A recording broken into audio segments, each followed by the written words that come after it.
Hey guys, today we get back to our roots because I'm going to talk about a Luger that was brought back by Private James Sharpe and also go over this assembly that he brought home with him.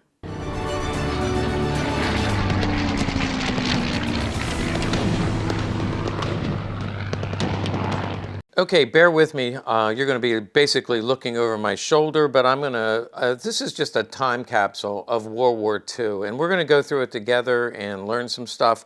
I learned something just going through this. It just speaks volumes about the history and what the soldiers, what their everyday life was like, including letters home to mom. I like to say the U.S. Army was like the great equalizer because this was a private who brought home this Luger. And if you're a Luger collector, a Mauser banner is pretty rare. They usually had a code. A Mauser banner means it was either commercial or went to the police. 1941. This one is Police Eagle L marked.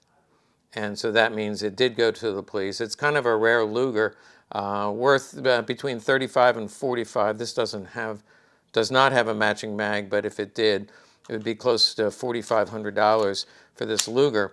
And this is a private that brought this home. Now, I've had privates who brought home party leaders. I had black soldiers that brought back Lugers, part of the cleanup crew that cleaning up the mess after battles, including burying the dead.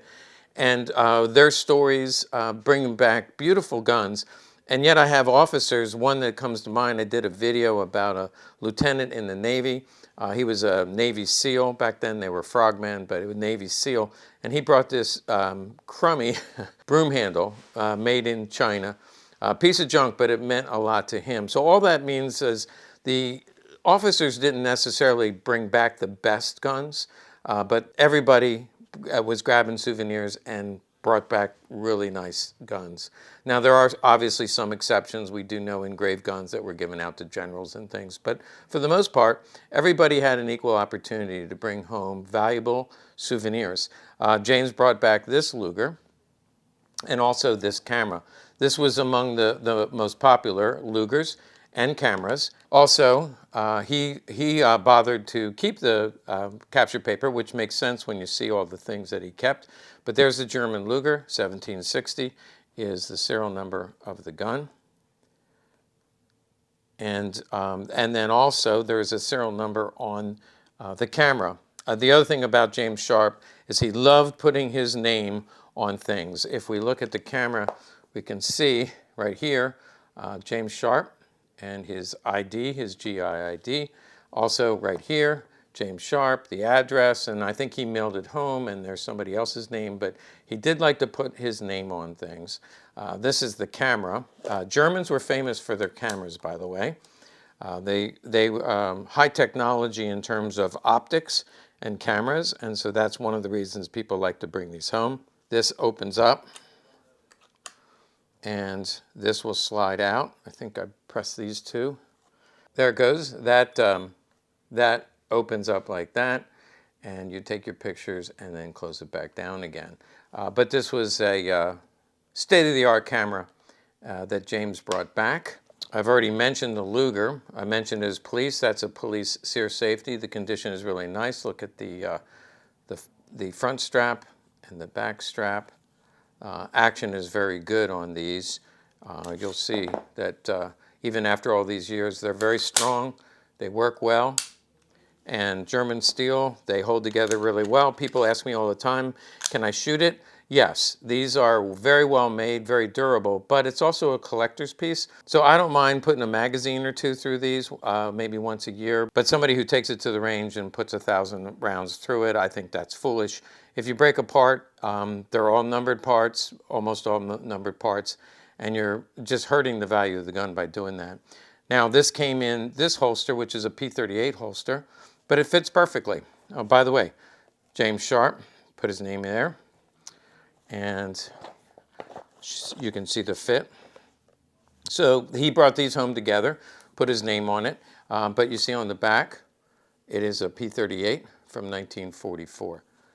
So this is the gun that he brought back. So James started his enlistment in 1944, so well into the war. First went to Fort Leonard Wood, where he became a part of an engineering battalion. And you can see here, engineering battalion. They're building bridges, and they actually blew up stuff. There's the, again, he put his name on it and mailed this home to show Mom these postcards. Part of his training, you see the gas masks, a little bit of the barracks, calisthenics. Turn it over. See the sleeping arrangements. Oh, here's the chow. Speaking of black soldiers, they had black soldiers here training. Church was an important part of their life, and I'll show you that next in this Bible. He put his name on the Bible, too. James Sharpe. James Sharpe. There's somebody else that put their name on it. There's a New Testament.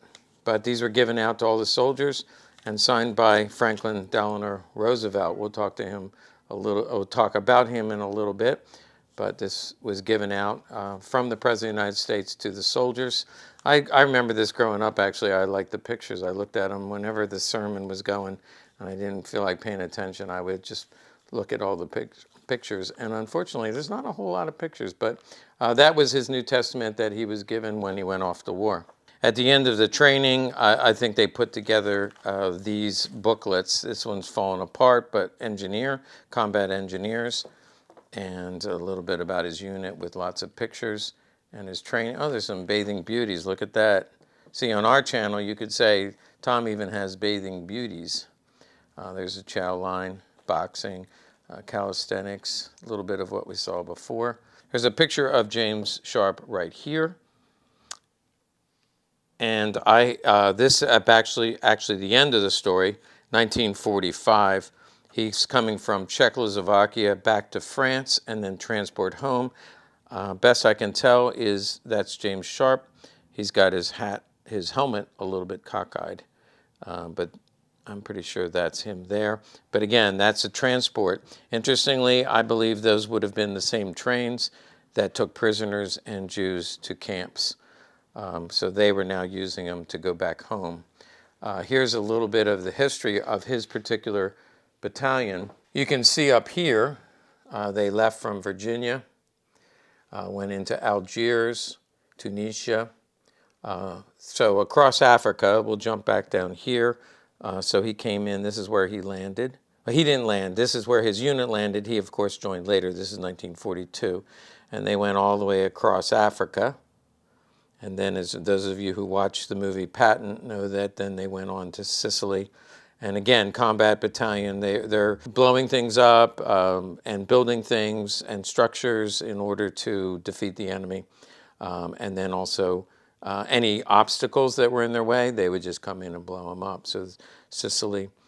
And then we can go back up here and see from there, they took a boat all the way up to Scotland. I'll be going to Scotland in another week or two for a little bit of R&R. But you can see Scotland. And then they crossed here and came to France. So you can see France, into Belgium, Luxembourg, entered Germany, doubled back, and went re-entered Germany, crossed the Rhine, and they ended up in Czechoslovakia. And from there, that's where that picture, he caught a train that took him back to a port. And I believe they left from France and back to America. While we're on that, here he is. November 27th, this is a Western Union telegram. Sharpe's Plumbing and Heating in Tennessee. He was from Tennessee, and he returned to Tennessee when the war was over. Arrived safely, which I believe means he arrived back into the United States. Expect to see you soon. Do not attempt to contact or write me here, meaning if you try to write me here, I'll be gone. James Sharpe. So he sent that. I believe that would have been November 27th of 1945, although it could have been later, depending on how early he was able to go back. There was limited room on the transport ships, and so therefore there was a pecking order, and if you were wounded or if you'd been in the European theater for a long time, you got to go home first. James was not in the European theater very long. If he went in 1944, he may have been there till 1946. Here is the capture paper from October of 45. So we know he was still in theater in October. Maybe he was lucky enough to come home in November. If we look up here, you can see that that's the travels of James Sharpe. And then these are all people in his unit. And it's just remarkable as you look through it. You see Ohio, South Carolina, North Carolina, Tennessee, Kansas City, Missouri. We see Chicago. I know exactly where this is in Philadelphia. Christian Street. My daughter lived on Christian Street up until just a little bit ago. So there's Philly. There's Pittsburgh, Pennsylvania, other side of the state. New York, West Virginia, Minnesota, as they like to say, Georgia. It's just amazing how people from all over the country all come together for a common cause, and they kick butt and go across Europe and save the world from the Nazi threat. And we're going to see a little bit more about that next.